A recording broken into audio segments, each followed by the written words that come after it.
In the previous video, we spoke about the downfall of FTX and how their former CEO Sam Bankman-Fried, or SBF, was recently arrested in the Bahamas. Today, we'll talk more about the ongoing case and the current events surrounding the controversy. Interested to hear more? Stay tuned until the end of this video to get all the details and be in the know of what is happening in the crypto space. Let's get started!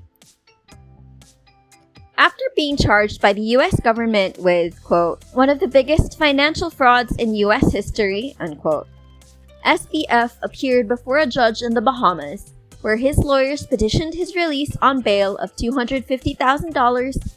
However, he was then denied bail. SBF said that he will fight extradition to the US. Chief Magistrate of the case in the Bahamas, JoyAnn Ferguson-Pratt, denied his petition to be released on bail as he imposes a great flight risk. Ferguson-Pratt ordered that SBF be held at Fox Hill Prison until the 8th of February, which is when his extradition hearing is set to take place. Bankman-Fried's local attorney, Jerome Roberts, was unable to successfully argue his case, in which he argued that the lack of jurisdiction and that Bankman-Fried is a permanent resident of the Bahamas, according to the Nassau Guardian.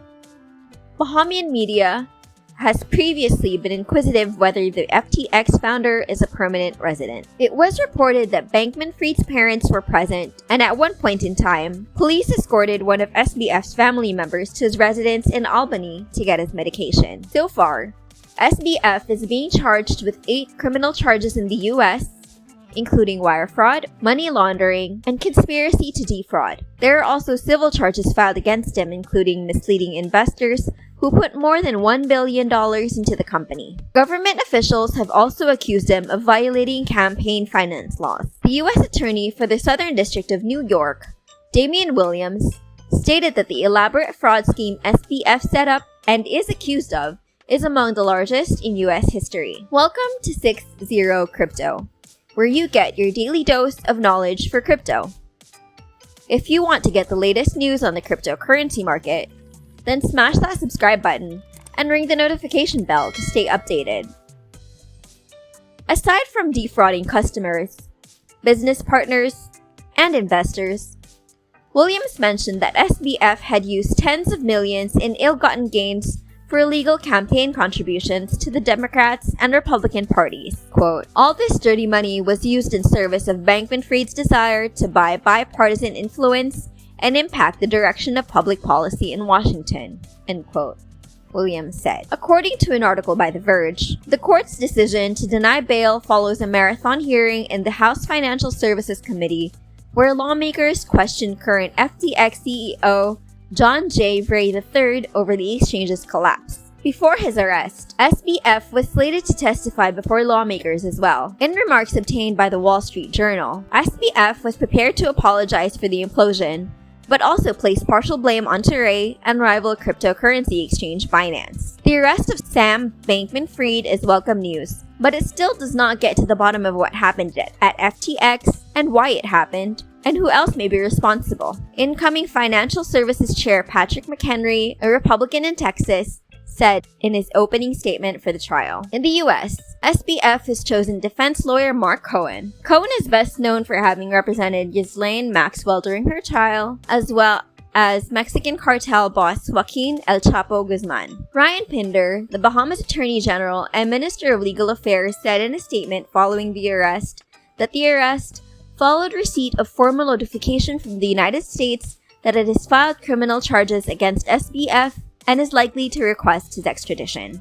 Prime Minister of the Bahamas, Philip Davis, said in a statement that his country and the United States have shared interest in holding accountable all individuals associated with FTX who may have betrayed the public trust and broken the law. Davis also said that the Bahamas will continue in its own regulatory and criminal investigations into the collapse of FTX with the continued cooperation of its law enforcement and regulatory partners in the United States and elsewhere. In an article for the Washington Post, they quoted Brendan Quigley. What you're seeing is a belt and suspenders approach. Brendan is a partner at international law firm Baker Botts. The Southern District of New York is seeing all the ways a crypto executive might fight back and building that into their charges. Quigley previously served as an assistant U.S. attorney in the Southern District, where he had taken part in several securities fraud cases. The Washington Post article also states, regulators have been divided on whether crypto is a commodity or a security.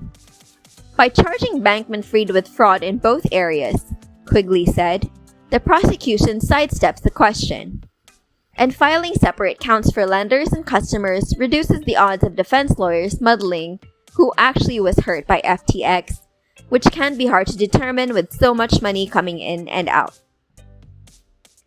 The Justice Department's complaint even added a campaign finance fraud conspiracy charge to include alleged Federal Election Commission victims in Washington. The article also states, under the U.S. Bahamas extradition treaty, defendants can be tried only on charges filed at the time of extradition.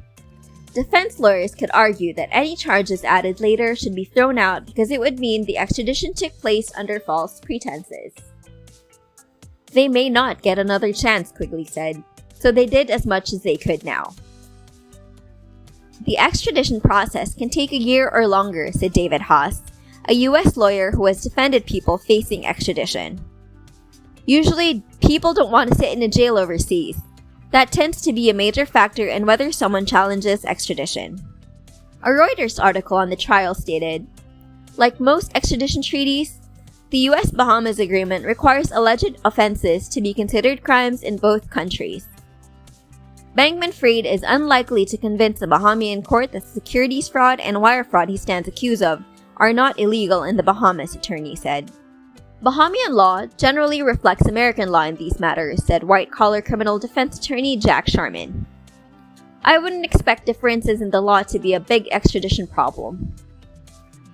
We're all caught up with the current proceedings as of now, but what do you think could happen with the extradition case, and what other news do you think will come out of the FTX downfall? Disclaimer. Nothing in this video constitutes professional and/or financial advice. The sole objective of every piece of content on this channel is to promote discussion and sharing of information. Do your own independent research or consult a qualified financial advisor before making any decisions based on the information provided. This video is not sponsored. Thank you for dropping by. Let us know what you thought about this video in the comments. What other type of content would you like to see?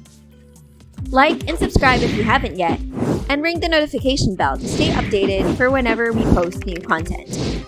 For now, this has been 6ZeroCrypto. Thanks for joining us, and we hope to see you in the next video.